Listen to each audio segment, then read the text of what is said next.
ماننا نہیں ہے، حقیقت میں یہ رسالت کا انکار کرنا ہے، اس لیے کہ ہمارا نبی تو وہ ہے جو مختار بنا کے بھیجا گیا ہے، جس کو اللہ نے اس کائنات میں تصرف کا اختیار دے کر بھیجا ہے۔ اس نبی کی شان یہ ہے کہ خود اس کا اعلان ہے، لا یخفی علی رکوعکم ولا سجودکم، نہ تمہارا رکوع مجھ سے پوشیدہ ہے، نہ تمہارا سجدہ مجھ سے پوشیدہ ہے، میں آگے بھی دیکھتا ہوں، پیچھے بھی دیکھتا ہوں، نیچے بھی دیکھتا ہوں، اوپر بھی دیکھتا ہوں، دائیں بھی دیکھتا ہوں، بائیں بھی دیکھتا ہوں۔ تو نبی وہ ہے کہ جس سے کوئی شے پوشیدہ نہیں ہے۔ اب اگر کوئی کہے نبی کو پیٹھ پیچھے کی خبر نہیں، تو اس کا مطلب ہے کہ اس نے نبی کو مانا نہیں بلکہ نبی کا اس نے انکار کیا ہے۔ اسی طریقے سے نبی وہ ہیں کہ جن کے اختیار میں چاند سورج ستارے ہیں، اسی لیے نبی نے جب اشارہ کیا تو چاند دو ٹکڑے ہو گیا، اشارہ کیا تو سورج واپس چلا آیا۔ لیکن اگر کوئی کہے کہ نبی مجبور ہے، مختار نہیں ہے، تو وہ کلمہ پڑھنے کے باوجود نبی کا ماننے والا نہیں ہے بلکہ حقیقت میں نبی کا انکار کرنے والا ہے۔ اور آگے چلیے، عقیدہ رسالت کے بعد عقیدہ صحابیت آتا ہے۔ عقیدہ صحابیت کا مطلب یہ ہوتا ہے کہ رسول پاک کو جن لوگوں نے اپنے ماتھے کی آنکھوں سے ایمان کی حالت میں دیکھ لیا اور ایمان ہی کی حالت میں دنیا سے چلے گئے، وہ صحابی کہلائے۔ اب ان کا رتبہ کیا ہے، ان کا مقام کیا ہے کہ قیامت تک غوث قطب ابدال تو ہو سکتے ہیں مگر ایک صحابی کے درجے کو کوئی دوسرا نہیں پہنچ سکتا ہے۔ یہ عقیدہ صحابیت ہے۔ اب اگر اس عقیدہ صحابیت کو کسی نے بگاڑ دیا اور اپنی طبیعت سے اس میں کچھ اور ملا لیا تو اس کے عقیدے کا اور اس کے ماننے کا کوئی اعتبار نہیں کیا جا سکتا ہے۔ رسول پاک صلی اللہ علیہ وسلم نے ارشاد فرمایا کہ میرے جتنے صحابہ ہیں یہ سب کے سب عادل ہیں، سب کے سب صاحب تقوی ہیں۔ رسول پاک نے اپنے صحابہ کے بارے میں ارشاد فرمایا، لا تسبوا اصحابی، میرے صحابہ میں سے کسی کی شان میں غلط جملہ استعمال مت کرنا۔ لو ان احدکم انفق مثل احد ذهبا، اگر تم میں سے کوئی احد پہاڑ کے برابر سونا خرچ کر دے اور میرا صحابی 2 کلو جو اٹھا کر ایسی اللہ کے راستے میں خرچ کر دے تو تمہارا احد پہاڑ کے برابر سونا میرے صحابی کے 2 کلو جو کا مقابلہ نہیں کر سکتا ہے۔ یہ ہے صحابہ کا رتبہ۔ اللہ کے رسول صلی اللہ علیہ وسلم نے فرمایا، اذا ذکر اصحابی فامسکوا، جب میرے صحابہ کا ذکر کیا جائے تو زبان سنبھال کر کے نکالنا، ان کی شان میں کوئی بے ادبی کا جملہ مت بولنا، بلکہ رسول پاک نے ارشاد فرمایا ایک زمانہ آئے گا، ایک قوم پیدا ہوگی جو میرے صحابہ کی شان میں گستاخیاں کرے گی۔ اگر وہ قوم تمہیں مل جائے اور تم ان کی زبان سے گستاخیاں سنو تو فوراً کہنا کہ شر پر اللہ کی لعنت ہو اور وہاں سے تم الگ ہو جانا۔ اگر کوئی کلمہ پڑھنے کے باوجود صحابہ کرام کی شان میں تبرہ کرتا ہے، اس کا مطلب ہے کہ اس کا عقیدہ صحابیت صحیح نہیں ہے۔ ایک صحابی کے بارے میں جو عقیدہ رکھنا چاہیے اس عقیدے میں وہ غلط ہو گیا، اس کے ماننے کا کوئی اعتبار نہیں کیا جائے گا۔ اور آگے چلیے، عقیدہ صحابیت کے بعد عقیدہ ولایت آتا ہے۔ عقیدہ ولایت کا مطلب یہ ہوتا ہے کہ بندہ نیکیاں کرتے کرتے کرتے کرتے اللہ کا اتنا قرب حاصل کر لیتا ہے کہ اللہ تعالیٰ اسے اسپیشل طاقت ہاتھ میں دے دیتا ہے۔ اب اس کا پکڑنا ظاہر میں تو بندے کا پکڑنا ہے مگر حقیقت میں وہ خدا کا پکڑنا ہے۔ دیکھنا حقیقت میں اس کا نہیں دیکھنا ہے بلکہ خدا کا دیکھنا ہے۔ وہ اگر دیکھتا ہے تو اندر باہر سب اسے نظر آتا ہے، وہ اگر پکڑتا ہے تو رہے بغداد میں ہندوستان میں رہنے والے کو بھی پکڑ لیتا ہے، وہ اگر چلتا ہے تو قدم یہاں رکھا اور فوراً 5000 کلومیٹر کی دوری کا سفر طے کر لیتا ہے۔ یہ عقیدہ ولایت ہے، لیکن یہ ولایت کا عقیدہ اگر آدمی نے گڑبڑ کر لیا اور اس عقیدے میں گڑبڑی آ گئی تو اس کے ماننے کا کوئی اعتبار نہیں ہوگا۔ آج لوگ کیا سمجھتے ہیں، جو 10 انگلیوں میں بڑی بڑی انگوٹھیاں پہنے ہو، بڑے بڑے بال رکھ لے اور وہ ایک وقت کی نماز نہ پڑھے اور محفل میں اس کو خوب حال آنے لگے, آنکھ نیچے اونچی کرنے لگے, آنکھ نیلی پیلی کرنے لگے اور پھر وہ تمام برائیاں سرے عام انجام دے, تو لوگ کہتے ہیں کہ یہ بہت پہنچا ہوا ہے, یہ اللہ والا ہے.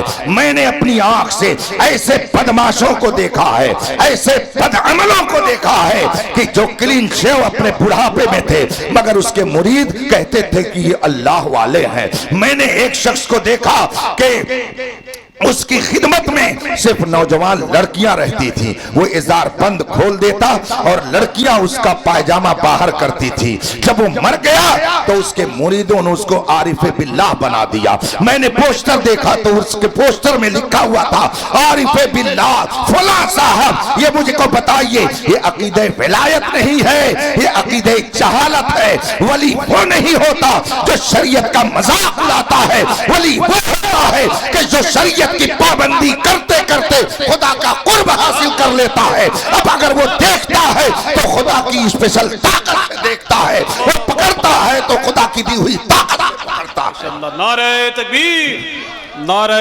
رسالت, محفل سرکار غوث العظم. بس تھوڑی دیر اور آپ اٹھک بیٹھک سے بچ جائیے تاکہ میں اپنی گفتگو مکمل کر کے آپ کے درمیان سے چلا جاؤں. آج لوگوں نے ولایت کا معیار الگ بنا لیا ہے. میں نے یہ محسوس کیا خاص کر عورتوں کے اندر جو جہالت ہے اس کی بنیاد پر کہ اگر اس زمانے میں کانا دجال آ جائے تو سمجھیں گے کہ سب سے بڑا غوث یہی ہے, سب سے بڑا قطب یہی ہے.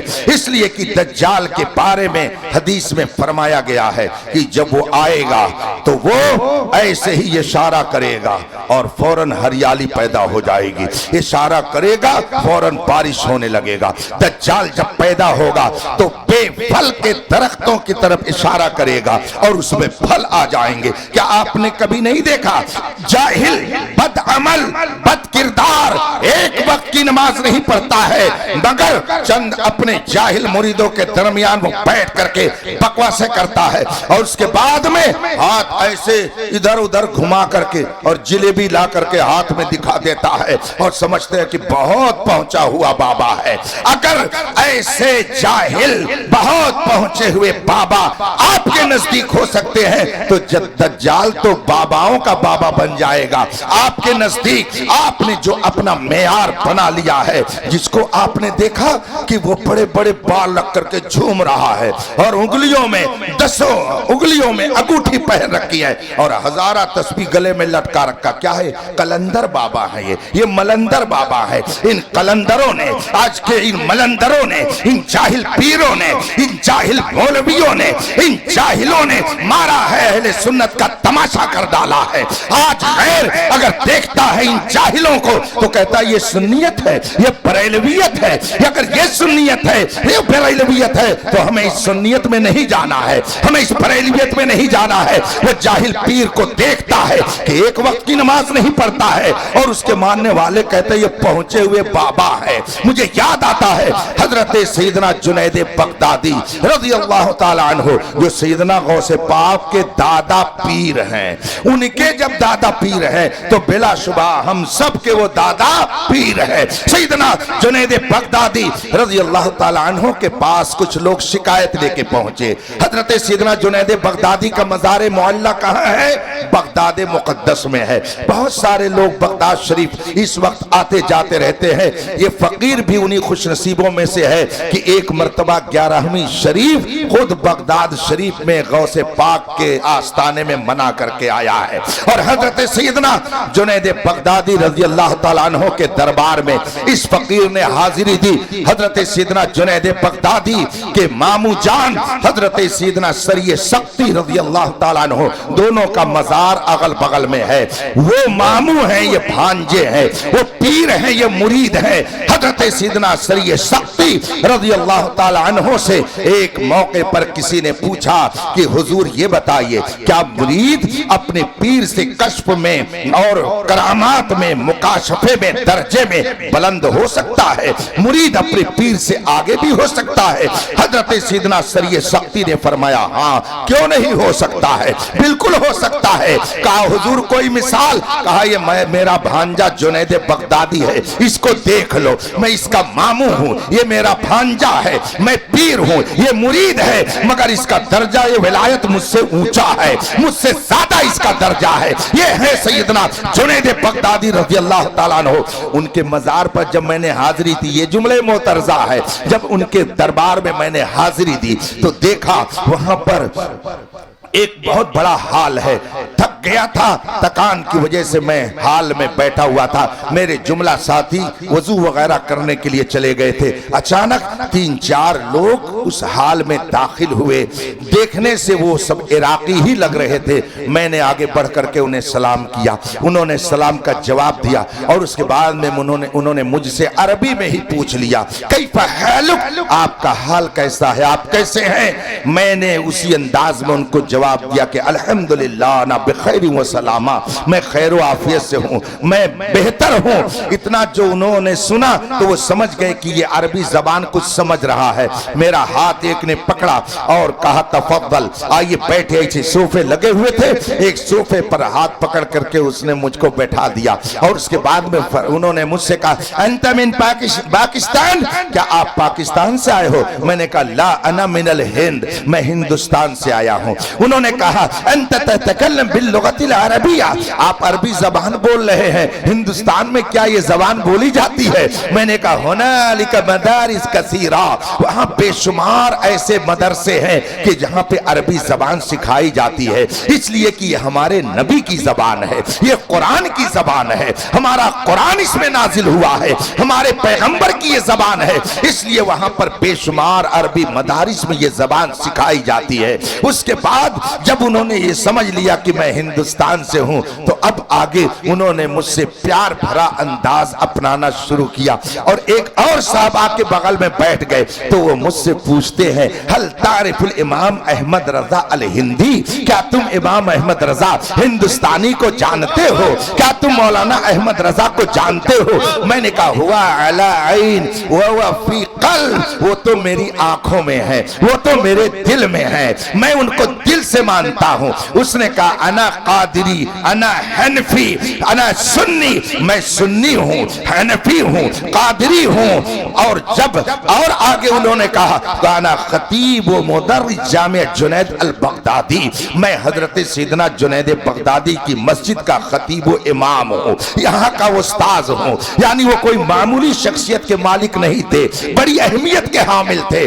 جب انہوں نے مجھ سے یہ باتیں سنی تو انہوں نے میرا نام پوچھ لیا، میں نے کہا اسمی محمد اختر حسین القادری، میرا نام محمد اختر حسین قادری ہے۔ اب انہوں نے مجھ سے فرمایا انت قادری، انت قادری، انت قادری، میں نے کہا نعم انا قادری انتسب للشیخ عبد القادر الجیلانی البغدادی، ہاں میں قادری ہوں، میں قادری ہوں، میری نسبت سیدنا غوث پاک کی طرف ہے، میں غوث پاک کی نسبت کرتے ہوئے قادری لکھتا ہوں۔ اس نے کہا ماشاءاللہ ماشاءاللہ۔ اب آگے اس نے مجھ سے سوال کیا کیا آپ جانتے ہیں تاج الشریعہ کون ہیں؟ کیا آپ جانتے ہیں کہ اعلیٰ حضرت کے پوتے یہ کون ہے؟ میں نے کہا ہوا شیخی و مرشدی، وہ میرے استاذ بھی ہیں، وہ میرے مرشد ہیں، وہ میرے پیر ہیں۔ اب وہ کہتا ہے انا وحبہ حبا کثیرا، میں ان سے بہت محبت کرتا ہوں، اور میں نے یہاں ان کے بارے میں سنا کہ ان کی طبیعت علیل چل رہی ہے تو میں نے حضرت جنید بغدادی کی بارگاہ میں جا کر ان کے لیے دعا کی ہے۔ یہ اس وقت کی بات ہے جب حضور تاج الشریعہ باحیات تھے۔ انہوں نے مجھ سے کہا میں نے سنا ہے کہ تاج الشریعہ بیمار چل رہے ہیں، میں نے جنید بغدادی کے وسیلے سے ان کی شفا کے لیے دعا کی ہے۔ میں نے اپنے دل میں سوچا اے امام احمد رضا، ہندوستان سے اگر کوئی آیا اور اس نے اپنے آپ کو قادری کہا تو اس آدمی نے یہ نہیں پوچھا کہ فلاں مدرسے سے پڑھے ہو کہ نہیں، فلاں خانقاہ